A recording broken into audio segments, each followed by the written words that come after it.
تو ہر ضربت پر 13 ضربیں ماری ہیں، 13 ضربیں ماری ہیں مولا کے گلے پر. ہر ضربت پر حسین مولا اللہ کا ذکر کر رہے تھے. بسم اللہ جب اس نے ماری تو مار ہو رہا تھا، بسم اللہ حسین بول رہے تھے.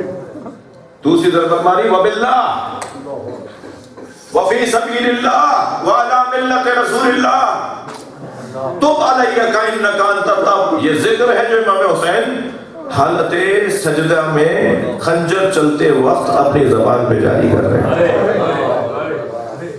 پھر فرما رہے ہیں جب ذکر آگے بڑھتا ہے سبحان اللہ الحمدللہ واللہ اکبر بسم اللہ انا للہ رضا بقضائہ و تسلیما لامرہ لا معبود سواک یا غیاث المستغیث. یہ مولا حسین کے مناجات کے جملے ہیں.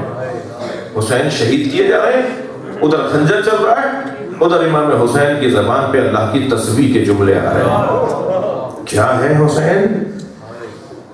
یا آج یوں ہی میرے اور آپ کے دلوں میں امام حسین کی محبت سنی شیعہ کی تفریق کے بغیر ہر شخص اپنے اعتبار سے اہل بیت کی محبت کا اظہار کرتا ہے. کوئی کسی کا ٹھیکیدار نہیں ہے، کوئی کسی کا کو روکنے والا نہیں ہے، روکنا اس کا بنتا نہیں ہے. کیوں؟ اس لیے کہ اس نے اللہ کا سجدہ ایسا کیا کہ اب قیامت تک اللہ کا سجدہ اسی کے نام سے چلے گا. لا معبود سواک. بلکہ ایک اور مولا کی مناجات کے 2 مصرے. اچھا شعر کہہ رہے تھے شاعر حضرت، اسی حالت میں آنکھوں میں آنسو بھی آتے تھے اور انہی آنسوؤں کے ساتھ امام حسین اشعار کہتے تھے. جب حضرت علی اصغر کا لاشا دفنا دیا اور خود جانے لگے نا میدان کربلا میں، آپ کی آنکھوں میں آنسو آ رہے ہیں، 2-3 جملے کہوں گا. جب خود جانے لگے نا تو ایک شعر حضرت کا میں آپ کو ہدیہ کر رہا ہوں. حضرت فرماتے ہیں ترکت الخلق طرا لہواک، ترکت الخلق طرا لہواک، یا اللہ میں نے ساری مخلوق کو تیری خاطر چھوڑ دیا. مناجات بھی اشعار میں اپنے ہی اشعار پڑھ رہے ہیں. فرماتے ہیں ترکت الخلق طرا لہواک وایتمت العیال علیک اراک. اور اب میں اپنے بچوں کو یتیم بنا رہا ہوں تاکہ تیرا دیدار مجھے نصیب ہو جائے. اب میں اپنے سکینہ کو یتیم کر رہا ہوں، اجرکم اللہ اجرکم اللہ. اب میں اپنے چھوٹے چھوٹے بچوں کو یتیم کر رہا ہوں، اب میں اپنی بیویوں کو چھوڑ کر آ رہا ہوں تاکہ تیرا دیدار مجھے نصیب ہو جائے. اور اس وقت میں جب امام حسین کے گلو اقدس پہ خنجر چل گیا، امام نے تسبیح کے جملے کہہ دیے. ادھر تسبیح پڑھی جا رہی ہے، ادھر خود خنجر چل رہا ہے، ادھر 70 قدم کے فاصلے سے بہن کھڑی دیکھ رہے ہیں. اجرکم اللہ. بڑا جگر ہے جناب زینب کبریٰ کا. اللہ آپ کو بیوی کی زیارت کا شرف عطا کرے. شام جائیں جناب زینب کی زیارت کرنے. جب جائیں نا آپ کی دفعہ شام، اللہ آپ کو لے جائے تو بیوی کی زیارت نامے کو ضرور پڑھیے گا. وہ جو زیارت نامہ جو سلام کا طریقہ بتایا ہے نا ہمیں کہ اس بیوی کو سلام کیسے کرنا ہے، اس زیارت نامے کے 3 صفحے پہ لکھا ہوا ہے سلام ہو اس بیوی پر جو 11 محرم کو بے کجاوہ اونٹ پر بٹھائی جا رہی تھی تو وہ نہر فرات کی طرف رخ کر کے آواز دے رہے تھے. حسین مولا نے لاشیں تو بہت اٹھائے، بہت لاشیں اٹھائے، سارے لاشیں اٹھائے. ایک لاشا ایک اٹھانے والا ہے، لاشیں 100 سے زیادہ ہیں. امام حسین نے ہر بار آگے بڑھ کے فرمایا یہ لاشا میں اٹھاؤں گا، یہ لاشا میں اٹھاؤں گا. جب حضرت جون کا لاشا اٹھانے کے لیے صحابی آگے بڑھے تو فرمایا یہ غلام نہیں ہے، میرا مہمان ہے. اجرکم اللہ. لاشیں تو امام حسین نے سبھی اٹھا کر گنج شہیدہ میں رکھے. رونا اسی کا ہے کہ حسین کا لاشا اٹھانے والا کوئی نہیں بچا جو حسین مولا کو لے کر آئے. حسین تو سب کو لے کر آئے مگر حسین کو کون لائے؟ تو وہی رہا لاشا جہاں امام کے گلے پہ خنجر چلا تھا. روئے بہت، گریہ بہت کیا، مناجات بہت پڑھی، مگر امام حسین 4 لاشوں پر جو کیفیت امام کی نظر آئی وہ کسی اور لاشے پہ نہیں آئی. یعنی میں لفظوں کو اگر بدل کے کہوں کہ حسین نے لاشیں بہت اٹھائے مگر 4 لاشیں ایسے اٹھائے جن کا بیان بہت مشکل ہے. ان میں ایک لاشا حضرت قاسم کا لاشا. قربان جائیں حضرت امام حسن کے فرزند یتیم امام حسن جناب قاسم ابن حسن قاسم جس کی عمر 11 سال کی کربلا میں ہے، ان کا پامال لاشا لے کر آئے. گھوڑے دوڑ گئے تھے نا حضرت قاسم کے بدن پر. بچوں آپ کی آنکھوں میں آنسو آ گئے، میں ایک جملہ کہہ رہا ہوں. لاشے بدن 2 پامال ہوئے ہیں گھوڑوں سے. 2 بدنوں پر گھوڑے دوڑے ہیں کربلا میں، ایک امام حسین کے بدن پر، ایک حضرت قاسم کے بدن پر. مگر دونوں میں فرق یہ ہے کہ ایک پر زندگی میں گھوڑے دوڑے اور ایک پر زندگی کے بعد گھوڑے دوڑے، شہادت کے بعد گھوڑے دوڑے. حضرت قاسم پر ان کی زندگی میں گھوڑے دوڑ گئے.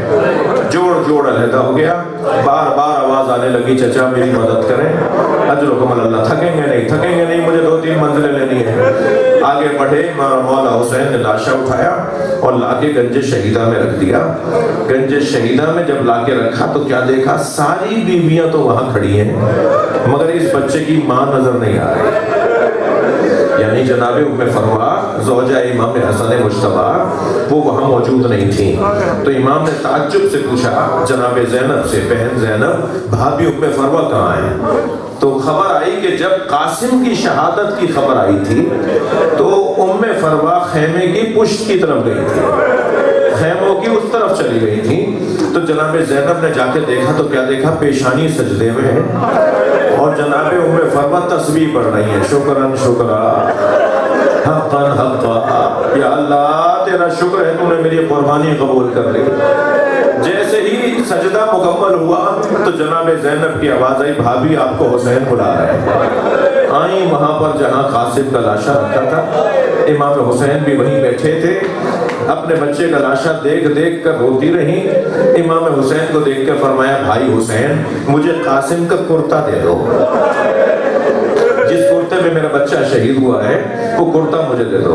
امام نے کچھ نہیں کہا کہ یہ کرتا تو چاک ہو گیا، تار ہو گیا، خون میں بھر گیا، اس کرتے کو کیا کریں گی آپ؟ اسے اسی بدن میں اسی کپڑوں میں رہنے دیجئے. مگر فرمایا اس پہ کوئی کپڑا ڈال دو اور مجھے اس کا کرتا دے دو. ماں تھی نا، ماں کی آرزو تھی. امام نے کچھ ہی دیر میں وہ کرتا جناب ام فروا کو دے دیا. بی بی نے وہ خون بھرا کرتا اپنے خیمے میں لے جا کے رکھ دیا. عصر عاشور خیمے لوٹے. یہ قافلہ کوفہ گیا، شام گیا. امام حسن کے برابر میں بیٹھ کے گٹھڑی کھولی، خون بھرا کرتا نکالا، امام حسن کی قبر پر پھیلا دیا اور ایک مرثیہ پڑھا اے میرے والی تمہارے بچے کی نشانی لے کر. قاسم نے وفاداری کا حق ادا کر دیا. قاسم جیسی قربانی کسی کی قربانی نہ تھی. اللہ لعنت اللہ علی القاتل. یا اللہ اس عبادت کو قبول فرما، ہماری عاقبت بخیر فرما، امور مسلمین کی اصلاح فرما. پشاور شہر پر اپنا کرم نازل فرما.